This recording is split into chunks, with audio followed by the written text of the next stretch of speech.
Hello, my dear friends. We are now at the Medium's book. It's the sequel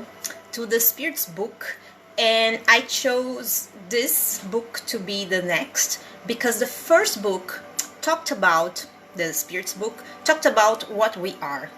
concerning that we are all spirits, like it or not. And this is more a view from the inside. So the Medium's book is a view for the phenomena itself, right? The mediunity phenomena that can occur to all of us in certain stages of our lives, being a medium or not being a medium while we are awakened, right? While we are in our awakened life. Well, this is great, and it was translated from the 84,000 by Anna Blackwell, and we're going to read today to start with the preface, and it's very important to start the book from here, and I hope you guys like this reading, this journey that we are entering together. Well, the second volume of the Kardec series, which the translator has now the satisfaction of placing within the reach of English readers, treats of the experimental application of the theoretic principles laid down in the Spirit's book, the first volume of that series. Not only do these two books mutually elucidate each other, but each of them may be said to imply the other as its necessary complement. For, if the principles laid down in the Spirit's book are true, the phenomena treated of in the Medium's book must occur as a matter of course. While if the phenomena treated in the Medium's book really occur, their occurrence proves the truth of the principles laid down in the Spirit's book, because those phenomena are at once inexplicable by any other theory and easily explicable with the aid of the theoretic principles laid down in that work. The Medium's book is not addressed to materialists who must be brought from materialism to spiritualism, if at all, by their personal ascertainment of the reality of the modern spiritist manifestations and by the proof they give of the continued existence of the souls of the deceased men and women by whom they are produced. It is addressed exclusively to those who already believe that there is in man a principle of conscious individuality which survives the body, and who consequently admit, first, the action of law in the evolution of human life, and second, the existence of the Inscrutable Ordainer of the universe, of whose wisdom and will that law is the expression, and who are therefore prepared to admit still further that the Providential Ordaining may be expected to proceed for the advancement of our knowledge of our extraterrestrial relations, as it does for that of the sciences which deal with the various departments of our terrestrial life. The science of mathematics, for instance, is open to every human being, yet it is only through the mind of Euclid that its fundamental principles are given to the world. Astronomy, chemistry, electricity, etc. are open to the study and investigation of all men, yet the basis of each of those sciences, as of all others, has been furnished not by the multitude of seekers, but by the insight of some mastermind on whose foundations succeeding inquirers have continued to build. This for a very simple reason. The most superficial glance at the world around us suffices to show us that the people of the earth are, as yet, in point of intelligence, as of morality, of very slight average attainment, and they therefore need to be helped forward in every department of intellectual inquiry by spirits from worlds of greater advancement who are incarnated among them from time to time for the purpose of assisting them to progress more rapidly in some given direction. Owing to their mental and moral backwardness, men are slow to recognize the superiority of these providentially given pioneers and prone to resent as offensive to their self-love the suggestion that any such superiority can exist. They therefore usually stone the prophets before accepting their clearer insights, but as they always end by perceiving that those insights are the true ground on which the further development of each branch of science must be worked out, the progress of human knowledge,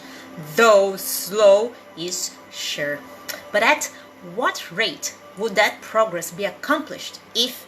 every student, ignoring the groundwork furnished by the masterminds of the past, undertook to build up his own department of science, ab initio, for himself? If every tyro in mathematics, for instance, regarded it as derogatory of his mental dignity to accept the help of a ripper intellect than his own, and consider it incumbent upon him to evolve for himself, from his own cogitation, his own Euclid.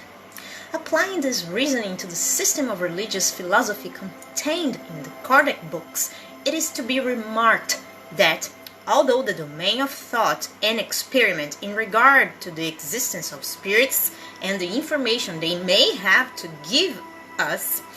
is open to all, their aid of some providentially given basis of truth is even more imperatively needed in this new department of inquiry than in any other, and for the following reasons. In the first place, because the spirits who communicate most frequently and habitually with men are precisely those who are nearest to them in ideas and in feeling, and who consequently, knowing little more than the human beings with whom they are in sympathy, can only put forth short-sighted, discrepant, and erroneous statements. And, in the second place, because the true explanation of human life, to which the phenomena of spirit intercourse are intended to lead us, is to be found in its connection with other modes and realms of existence that can only be made known to us by intelligences who have reached a higher degree of knowledge and purity, and who, not being at the command of man, will only transmit their teaching according to providential ordering in a center already prepared for its reception, and with the aid of the mastermind selected by themselves as the channel of that teaching. A teaching which will necessarily differ from the various discrepant statements of the great mass of less enlightened spirits. And the proof that such teaching is what it claims to be, viz., information given by superior spirits in regard to matters essential to our progress, but which, in the nature of things, we could not find out for ourselves, and which they have therefore been charged by Providence to bring to our knowledge, can only be found in the light which it throws on the nature and aim of human life, on the ways of Providence, on duty, and on destiny.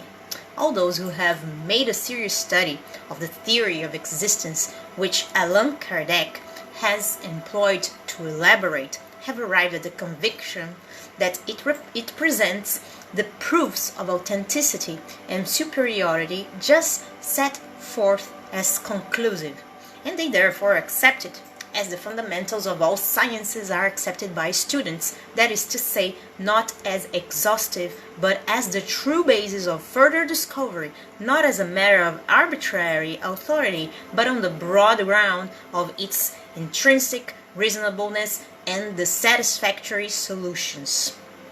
it gives to the great problems of life, insoluble by any other theory.